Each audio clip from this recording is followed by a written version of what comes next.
तो chapter number 10 wave optics का ये लास्ट टॉपिक है बच्चों। इसके बाद के इन्होंने सारे टॉपिक डिलीट कर दिए हैं। तो ये एक टॉपिक है, उसका नाम है डिफ्रैक्शन। तो डिफ्रैक्शन सबसे पहले होता क्या है, व्हाट इज डिफ्रैक्शन? डिफ्रैक्शन का मतलब होता है spreading of light from the corners of the obstacle. इसका जनरल एग्जांपल टॉर्च, टॉर्च होती है ना घर में, ये टॉर्च है मान लो। टॉर्च से जब लाइट निकलती है तो सीधी जाती है? नहीं, लाइट यहाँ से कोने से फैलती है ना, ऐसे ऐसे जाती है ना लाइट, यहाँ बीच में सीधी जाएगी, लेकिन इधर किनारे वाली लाइट तो ऐसे फैलती हुई चली जाती है ना। इसे इसे डिफ्रैक्शन कहते हैं। डिफ्रैक्शन का मतलब जो उसे रोकता है उसे ऑब्स्टिकल कहते हैं। ये दीवार उसे रोक रही है तो उसी की तरफ वो फैलते हैं, जो उन्हें रोकता है वहीं से वो स्प्रेड होते हैं। तो spreading of light from the corners of the obstacle is called diffraction. तो डिफ्रैक्शन का मतलब लाइट का स्प्रेड होना from the corners of the obstacle is called diffraction. तो डिफ्रैक्शन दो अलग अलग साइंटिस्ट ने स्टडी किया था। एक का नाम था फ्रेशनल और दूसरे का नाम था फ्रॉनहोफर। फ्रेशनल और फ्रॉनहोफर दोनों ने अलग अलग डिफ्रैक्शन के पैटर्न बनाए। डेफिनेशन दोनों की सेम थी, बस ध्यान से सुन लेना। फ्रेशनल और फ्रॉनहोफर, पहला हमने लिखा था, फर्स्ट हमने फ्रेशनल ही लिखा था ना, हाँ। तो फ्रेशनल और फ्रॉनहोफर, फ्रेशनल का मतलब होता है in this diffraction the source and screen are placed close to the aperture. मतलब जो ये मैंने डायग्राम बनाया हुआ है ये फ्रेशनल है, मतलब ये स्क्रीन है, ये आपकी स्क्रीन है, ये आपका सोर्स है, यहाँ से लाइट निकल रही है। ये सोडियम लैंप होती है, एक आप कॉलेज में जाओगे तो आपको दिखाएंगे सोडियम लैंप क्या होती है। सोडियम लैंप एक तरह की लैंप होती है, उसमें सिर्फ येलो कलर की लाइट निकलती है, तो उसका एक सिंगल वेवलेंथ होता है, इसलिए उसे हम लोग मोनोक्रोमैटिक लाइट कहते हैं। तो जब सोर्स और स्क्रीन के बीच की दूरी बहुत पास पास हो, मतलब 1-2 मीटर की रेंज होगी, ज्यादा 3 मीटर की रेंज होगी, तो उसे हम लोग, तब जो डिफ्रैक्शन होगा वो क्या होगा अभी हम डिस्कस करेंगे, उसे फ्रेशनल कहते हैं। फ्रेशनल माने जो सोर्स और स्क्रीन के बीच की दूरी कम हो। और फ्रॉनहोफर का मतलब हुआ कि सोर्स और स्क्रीन इंफिनिटी पे हो। मतलब अब मैं सनलाइट को लेकर यही एक्सपेरिमेंट को स्टडी करूं तो मेरा सोर्स तो सन है, तो सन तो इंफिनिटी पे है, तो इंफिनिटी वाली रेज आए और मैं उसके बाद ये एक्सपेरिमेंटल सेटअप करूं तो उसे फ्रॉनहोफर डिफ्रैक्शन बोलते हैं। So when the source and the screen are at infinite distance, that is called Fraunhofer, and when they are in finite distance, that is called Fresnel diffraction. अब तो ये जो Fresnel, तो ये सबसे पहले स्टडी इन्होंने किया, एक सिंगल स्लिट एक्सपेरिमेंट था, एक डबल स्लिट था जो यंग्स ने किया था, एक ये आ गया सिंगल स्लिट एक्सपेरिमेंट। तो ये लास्ट ही एक्सपेरिमेंट है इस चैप्टर का, लास्ट टॉपिक भी है। तो अब जरा देखिए हुआ क्या था ये सेटअप क्या था। एक सोर्स ऑफ लाइट लिया था, मैंने आपको बताया ये मोनोक्रोमैटिक, ये येलो लैंप, सोडियम लैंप होती है जिसमें से येलो कलर की रेज निकलती हैं। तो जैसे अब कोई लाइट है, अब जनरली लाइट तो चारों तरफ ही जाएगी, तो इन्होंने एक तरफ का पाथ दिखाया हुआ है, फिर लाइट क्या करेगी, ऐसे स्प्रेड होना स्टार्ट कर देगी अगर तुम उसे रोकोगे नहीं। तो लाइट स्प्रेड होना स्टार्ट कर रही थी ना, उसके आगे वो रख दिया कॉन्वेक्स लेंस L1। अब आपको याद होगा कि अगर कॉन्वेक्स लेंस पे पैरेलल लाइट जाती है तो वो इसे कन्वर्ज कर देता है, कन्वर्ज करके एक जगह मिला देता है। अब इसका उल्टा क्या होगा कि अगर इसमें लाइट ऐसे आएगी तो उसे वो पैरेलल कर देगा, अगर यहाँ पे लाइट ऐसे आएगी तो उसे पैरेलल भेजेगा। तो वही बात है, लाइट स्प्रेड होके जा रही है तो उसे कन्वर्ज करने की कोशिश में वो पैरेलल भेजेगा। तो ये जो पैरेलल रेज जा रही हैं इसे प्लेन वेव फ्रंट कहते हैं। तो ये प्लेन वेव फ्रंट आगे गई। फिर ये क्या है, ये बेटा पूरा एक बड़ा सा कार्डबोर्ड था, कार्डबोर्ड में एक होल किया गया, यहां से लेकर यहां तक होल है, तो एक ही स्लिट है, इसलिए इसका नाम है सिंगल स्लिट। एक ही गैप है, स्लिट मतलब गैप। ये पूरा एक बड़ा सा कार्डबोर्ड था, उसमें उन्होंने होल कर रखा है, ए से लेकर बी तक का होल है। यहां से यहां तक की जो दूरी है, ए से बी तक का जो डिस्टेंस है उसे उसने स्मॉल ए लिया है। ये पूरा जो लेंथ है ए से बी तक का, उसे उसने स्मॉल ए एज्यूम किया है। अच्छा, यहां से लाइट चली गई, आगे गई लाइट, फिर एक और कॉन्वेक्स लेंस रख दिया तो उसने उसे कन्वर्ज करके ओ पॉइंट पे मिला दिया, ठीक है ना। तो उसने फिर क्या देखा, उसने इस वाले एक्सपेरिमेंट में भी देखा था कि सेंटर पे ब्राइट आई थी, फिर डार्क, फिर ब्राइट, फिर डार्क, फिर ब्राइट, ऐसे स्पॉट नजर आए। तो जैसे YDSC में था इसमें भी था, लेकिन कुछ डिफरेंसेस थे। यहाँ पे भी उसने देखा कि सेंटर पे ब्राइट फ्रिंज नजर आई, ब्राइट स्पॉट नजर आया, फिर इधर डार्क, फिर ब्राइट, फिर डार्क, फिर ब्राइट स्पॉट नजर आए। ठीक है, तो अब ये हुआ कैसे, क्या हुआ, वो उसके बारे में हम डिस्कस करते हैं। तो सबसे इसमें जब आप, ये 5 नंबर का आता है टॉपिक, इंपॉर्टेंट है, तो आप जब एक्सप्लेन करोगे पेपर में तो आपको बस 3 चीजें समझानी है एग्जामिनर को। पहली आपको बतानी है पाथ डिफरेंस। पाथ डिफरेंस से पहले आप उससे पहले बता देना पोजीशन ऑफ सेंट्रल मैक्सिमा।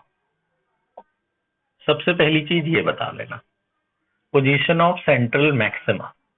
तो सेंट्रल मैक्सिमा में आप क्या बताओगे कि when a plane wavefront incident on this lens, convex lens L2, it converges most of the plane wavefront to a point O and it will look like a bright spot।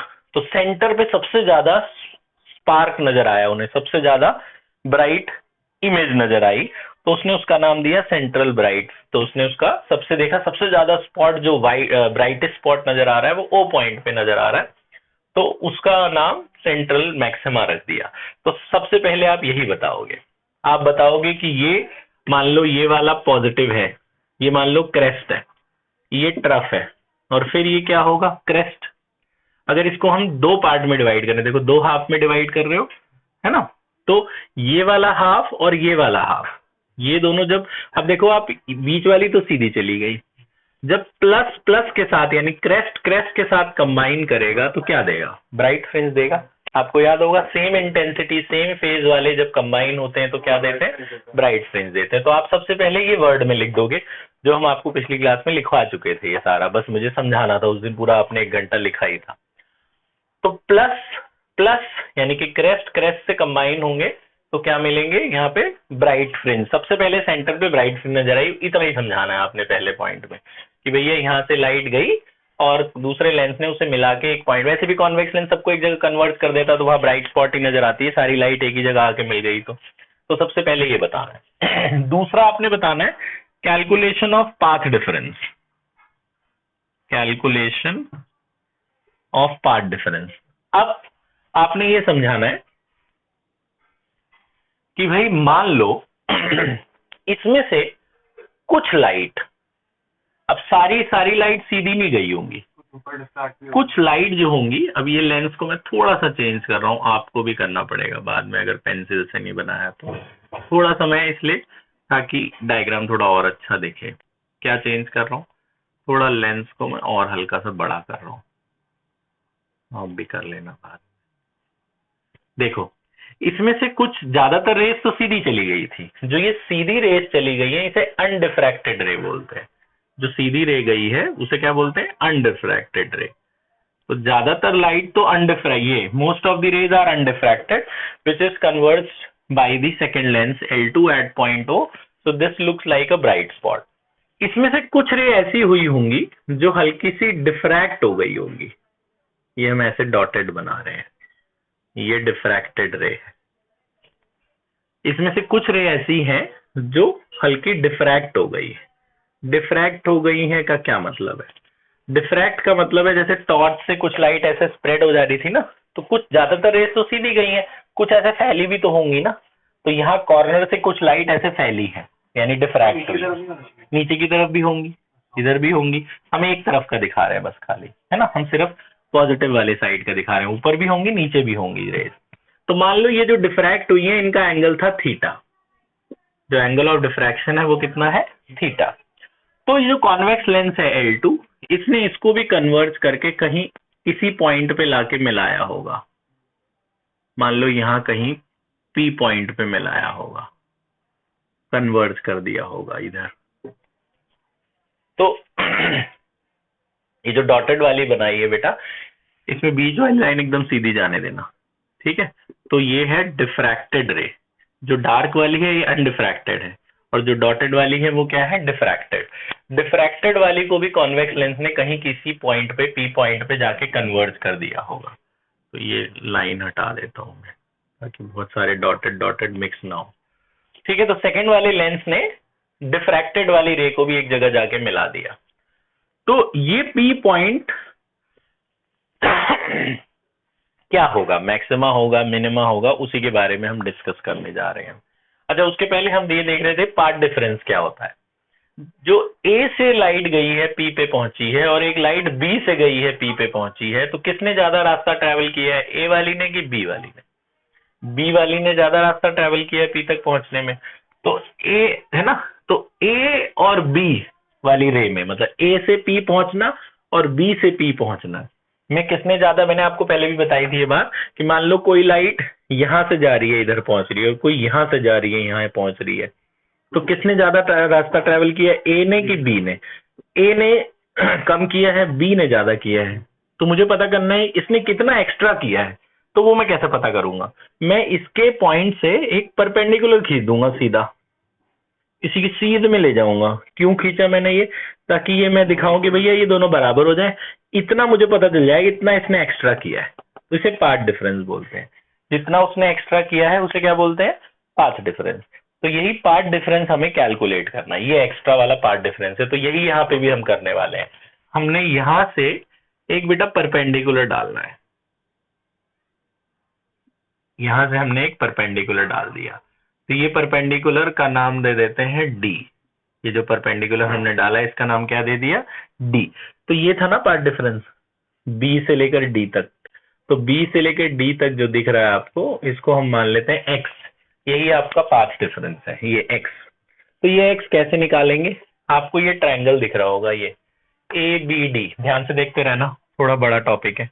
In triangle A B D आप देखो ये है देखो ये 90 है, ये x है ना। ये जो हमने एंगल बनाया है, ये वाला एंगल थीटा है, ये वाला एंगल आपका थीटा है ना।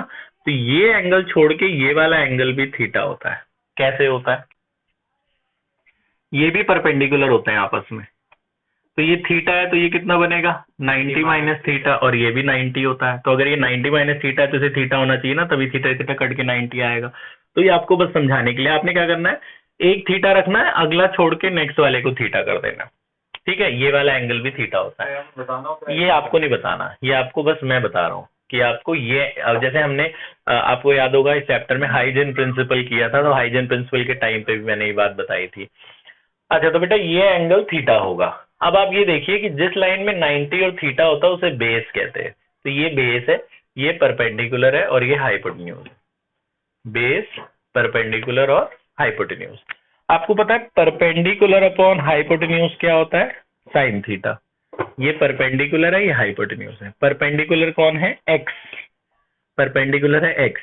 हाइपोटेन्यूज है ए बी, ए बी की लेंथ को हमने क्या माना था, ए। तो ए बी को ए मान लेंगे is equal to sine theta. तो यहां से आपका एक्स मिल जाएगा, तो एक्स की वैल्यू आ जाएगी ए साइन थीटा। तो यही आपका बेटा पाथ डिफरेंस है। तो जो एक्स की वैल्यू आई है ए साइन थीटा, ये आपका पाथ डिफरेंस है। तो ये आप यहाँ पहली इक्वेशन करके इसको छोड़ देंगे, X equal to A sine theta, इसको छोड़ देना। अब दो चीजें और समझानी है। अगला बताना है आपको position of minima, position of minima. उसके बाद आपको समझाना है पोजीशन ऑफ मैक्सिमा। ये कोई डेरिवेशन नहीं है, ये एक प्रोसेस है, ये एक कंसेप्ट है। तो इसलिए ध्यान से सुनना, 5 नंबर का है, जिसको समझ में आ जाएगा उसके लिए बहुत बढ़िया। देखो आ जाएगा सबको ही समझ, ध्यान से सुनिए। तो पहले तो आपने ये ट्रायंगल का यूज करना है। सबसे पहले ट्रायंगल में क्या बोलना है जी, ये परपेंडिकुलर है, ये हाइपोटेन्यूज है। Perpendicular upon hypotenuse sine theta होता है। तो हमारा x by A is equal to sine theta, तो x की वैल्यू a साइन थीटा आ गई। तो यानी x माने पाथ डिफरेंस, तो पाथ डिफरेंस आ गया a साइन थीटा। इसकी कहानी हो गई खत्म, इसको छोड़ दो। उसके बाद आपने बताना है कि मान लो ये वाला पॉइंट डार्क फ्रिंज होता, क्योंकि पहले तो ब्राइट आया, ब्राइट के बाद अगला क्या आना चाहिए, डार्क ही आना चाहिए। सेंट्रल वाला ब्राइट था, ब्राइट के बाद मान लो ये डार्क है। तुमने बोला अगर ये डार्क है तो इसका क्या लॉजिक है, इसका क्या कंसेप्ट है, इसके अंदर क्या रीजन है कि why this point acts as a dark band. तुमने बोला कि मान लो इसको तुम 2 हाफ में डिवाइड कर रहे हो ना, इसको हम 2 हाफ में डिवाइड कर रहे हैं। तो अगर मैं एक वेव को 2 हाफ में डिवाइड करता हूं, देखो एक की है, इसको मैंने 2 हाफ में डिवाइड किया, तो एक क्रेस्ट की तरह काम करेगा और एक ट्रफ की तरह काम करेगा। ये और ये दोनों का वेवलेंथ मान लेते हैं। इसका लॉजिक इन्होंने क्या दिया कि भैया इसके पीछे रीजन क्या था कि मान लो कि ये इसको हम इस पूरे प्लेन को हम 2 इक्वल हाफ में डिवाइड करते हैं, तो जो पहला वाला हाफ है उसका अलग फेज होगा और जो दूसरा वाला हाफ है उसका अलग फेज होगा। तो पहला वाला हाफ का अलग फेज होगा, सेकेंड वाले हाफ का अलग फेज होगा। तो फर्स्ट हाफ और सेकेंड हाफ का जो फेज है they are out of phase, यानी ये प्लस है ये माइनस है। अब ये प्लस वाला जब माइनस वाले के साथ फ्यूज होगा, जब मर्ज होगा, अब क्रेस्ट और ट्रफ अगर आपस में टकराएंगे तो एक दूसरे को कैंसिल नहीं कर देंगे, तो एक दूसरे को कैंसिल कर देंगे तो यहाँ पहला डार्क बैंड मिल जाएगा। तो ये इन्होंने रीजन ये दिया कि अगर मान लो इस पूरे के बीच का वेवलेंथ था लैम्डा, मान लो ये पूरा था लैम्डा, लैम्डा को मैं इसको 2 पार्ट में डिवाइड करता हूँ, तो लैम्डा/2 हो जाएगा। तो एक वेव यहां से बनेगी, एक नीचे वाली बनेगी, तो एक मान लो क्रेस्ट, एक मान लो ट्रफ। तो ये प्लस होगा ये माइनस होगा, जब प्लस माइनस आगे जाके मर्ज होंगे तो प्लस माइनस एक दूसरे को कैंसिल कर देंगे, तो यहाँ कुछ दिखाई नहीं पड़ेगा, तो डार्क बैंड नजर आया। तो इसलिए पी पॉइंट पे इनको डार्क बैंड नजर आया। तो उन्होंने बोला कि मान लो इन दोनों के बीच में जो पाथ डिफरेंस था वो 1 लैम्डा था। पाथ डिफरेंस कितना था? 1 लैम्डा। तो ये x को उठा के इक्वेशन 1 में डालो। अगर x को उठा के मैं इक्वेशन 1 में डालू, फ्रॉम इक्वेशन 1, ध्यान से देखना, ये x की वैल्यू मैं यहाँ डाल देता हूँ, तो lambda equal to a sin theta. तो ये जो lambda equal to a sin theta आया, ये आया, ये क्या है? ये कंडीशन ऑफ फर्स्ट मिनिमा है, ये कंडीशन ऑफ फर्स्ट मिनिमा। तो उसने बोला इसी तरीके से सिमिलरली जब x की वैल्यू 2 लैम्डा रही होगी, 1 लैम्डा में पहला मिनिमा मिला, 2 लैम्डा में दूसरा मिनिमा मिल गया होगा, तो यहाँ इधर अब x की जगह इसमें 2 लैम्डा डाल दो, तो 2 lambda equal to a sin theta. अब यहाँ पे पहला थीटा 1 है एंगल, मतलब यहाँ जैसे इसमें क्या है कि मैंने तो सिर्फ एक ही लाइट दिखाई है ना ऐसे मुड़ती हुई, ऐसे तो बहुत सारी रेज हुई होंगी ना, एक रे मैंने हल्का डिफ्रैक्ट किया, एक रे और ऊपर हुई होगी, एक रे और ऊपर हुई होगी, इस तरह से डिफ्रैक्शन तो बढ़ता ही चला जाएगा। तो मान लो पहले एंगल था थीटा 1, यहाँ पे मैंने थीटा को थीटा 1 डाला, अब दूसरे में थीटा की जगह थीटा 2 डाल दो, तो ये जो आई ये कंडीशन ऑफ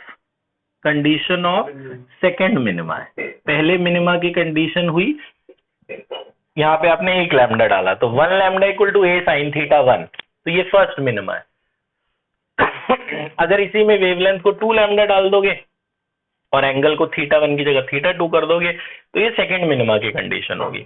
ऐसे ही अगर मैं यहाँ 3 लैम्डा डाल दूंगा x की जगह और थीटा को थीटा 3 कर दूंगा तो थर्ड मिनिमा की कंडीशन बन जाएगी। सिमिलरली फॉर nth मिनिमा के लिए खुद बताओ आप क्या बनेगा? हाँ, nth मिनिमा के लिए यहाँ x की जगह आप क्या रख दोगे? n लैम्डा रख दोगे ना। n lambda equal to RHS में तो कुछ करना नहीं, बस थीटा चेंज कर देना है, थीटा की जगह थीटा n डाल देना है। वो थीटा का बस डिनोशन है कि जैसे जैसे लैम्डा बढ़ता जाएगा एंगल भी चेंज होता जाएगा। तो यहाँ x की जगह 1 लैम्डा डालोगे तो पहली प्राइमरी मिनिमा आएगा, 2 डालोगे तो सेकेंडरी मिनिमा आएगा, 3 डालोगे तो थर्ड मिनिमा आएगा। ऐसे nth मिनिमा के लिए x की जगह यहाँ पे n लैम्डा डालना पड़ेगा, तो ये आपका आ गया n lambda equal to a sin theta n। ये बेटा फॉर्मूला है जो न्यूमेरिकल में काम आने वाला है, ये आप लिख लेना बाद में। ठीक है, तो ये बस खाली एक प्रोसेस है, डेरिवेशन नहीं है। अब हम आ गए लास्ट टॉपिक, इसका लास्ट सब टॉपिक पे ध्यान से सुनना। लास्ट सब टॉपिक इसका क्या है? Position of secondary minima. क्योंकि सेंट्रल मैक्सिमा तो आ ही चुका है, अब सेकेंडरी मैक्सिमा पे आते हैं। अगला जो ब्राइट फ्रिंज बनेगा, क्योंकि अब पहले सेंटर पे ब्राइट आया, फिर डार्क आया होगा, फिर आगे ब्राइट आया होगा, तो सेकेंडरी मैक्सिमा की कंडीशन पढ़ते हैं। ध्यान से सुनना बेटा यहाँ पे। तो उसने क्या बोला, एक बार फिर से बताता हूँ जिसको ये समझ नहीं आया। पहला मिनिमा का उसने क्या लॉजिक दिया था, पहला मिनिमा के अंदर उसने क्या रीजन दिया था? उसने ये बोला था कि भैया इसको अगर हम 2 इक्वल हाफ में डिवाइड करते हैं तो ये प्लस होगा और ये माइनस होगा। तो जब ये दोनों कंबाइन करेंगे तो प्लस माइनस यानी कि अलग अलग फेज वाले आपस में एक दूसरे को कैंसिल कर देंगे, तो यहाँ पे कोई भी लाइट दिखाई नहीं देगी, तो वहां पे डार्क स्पॉट दिखाई देगा।